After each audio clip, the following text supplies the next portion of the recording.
तुलसी जी का प्लांट हम सभी के घरों में होता है और यह बहुत ही शुभ पौधा है। इसको लगाने से मान्यता है कि घर में कोई किसी तरह के नकारात्मक प्रभाव नहीं पड़ता है। इसलिए फ्रेंड, यह सभी के घरों में होता है और ये मेडिसिनल प्रॉपर्टी से भरपूर होता है। तो फ्रेंड, ये दोनों तरह से बहुत ही शुभ पौधा होता है। हर घर में ये लगा रहता है। यह गर्म जलवायु का पौधा है, इसलिए विंटर सीजन में इसकी ग्रोथ रुक जाती है और यह पौधा सूखने लगता है।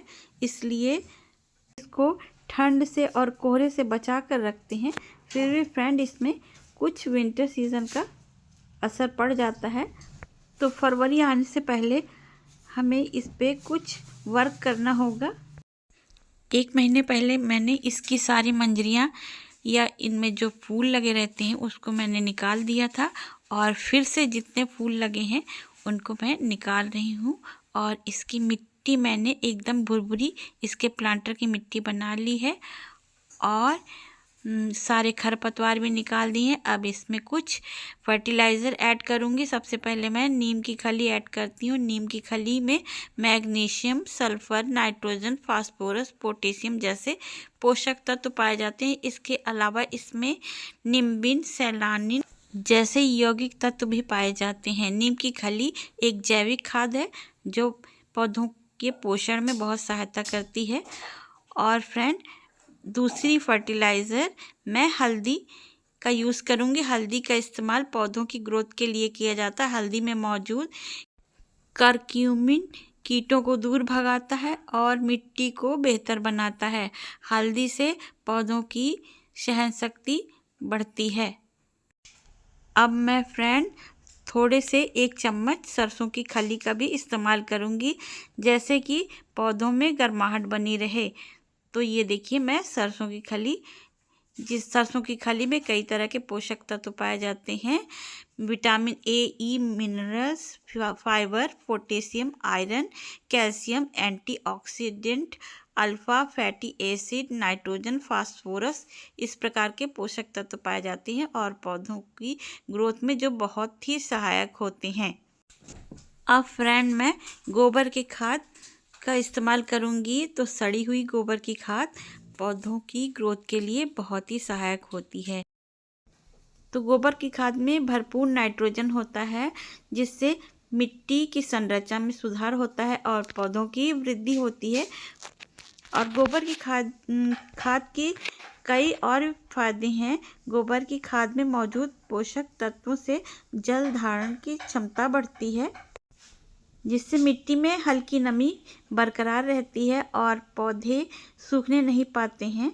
और इसके बाद फ्रेंड, जो भी सूखी टहनियाँ हैं, नीचे से जो सूखी टहनियाँ सारी निकाल दूंगी मैं, जिससे कि पौधे की नई ग्रोथ स्टार्ट हो जाए। देखिए, पत्तियाँ भी निकलने लगी हैं। देखिए मेरे ये कृष्णा तुलसी में, तो ये मेरी श्यामा तुलसी है जिसे कृष्णा तुलसी भी कहते हैं। तो फ्रेंड, ये देखिए, इसमें नए देखिए लीव्स भी निकल रहे हैं और मैं सारे सूखे हुए जितनी भी टहनियाँ हैं सब इसमें से निकाल दूंगी। जैसे नई इसमें लीव्स निकले, नई डालें निकलें।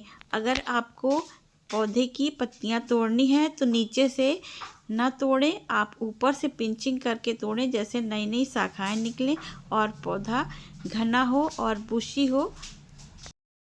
फ्रेंड्स, आपको जब भी पत्तियां तोड़नी हो तो ऊपर से पिंच करके तोड़ें, जैसे कि पौधे की पत्तियां ऊपर से अगर तोड़ते हैं तो उसमें कई डालें और कई शाखाएं निकलेंगी, नई लीव्स निकलेंगी, पौधा घना होगा, बुशी होगा।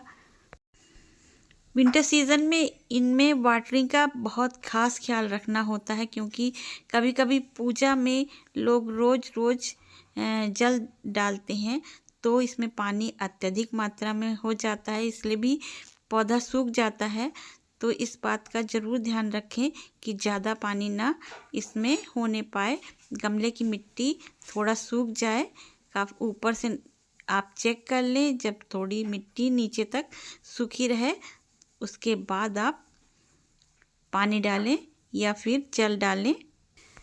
फ्रेंड्स, अगर न्यू प्लांट्स आपके बागीचे में कहीं भी उगे हैं तो आप इसको नए गमले में लगा दें तो आपकी न्यू तुलसी तैयार हो जाएंगी।